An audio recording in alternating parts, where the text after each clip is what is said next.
கச்சத்தீவில் மீன்பிடித்துக் கொண்டிருந்த 21 பேரை இலங்கை கடற்படை சிறைப்பிடித்துச் சென்றதால் மீனவர்களிடையே பெரும் கொந்தளிப்பு ஏற்பட்டுள்ளது. ராமேஸ்வரம் மற்றும் மண்டபம் பகுதியிலிருந்து சனிக்கிழமை காலை 1000க்கும் மேற்பட்ட விசைப்படகுகளில் மீனவர்கள் கடலுக்கு மீன்பிடிக்க சென்றனர்.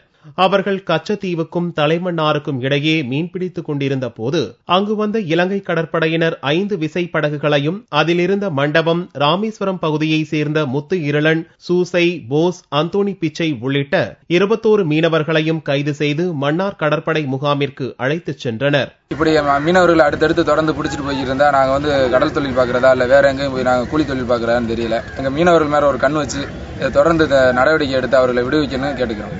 இலங்கை கடற்படையினரால் சிறைப்பிடிக்கப்பட்ட மீனவர்களை விடுதலை செய்ய மத்திய மாநில அரசுகள் உடனடி நடவடிக்கை எடுக்க வேண்டும் என்று மீனவர்கள் கோரிக்கை விடுத்துள்ளனர்.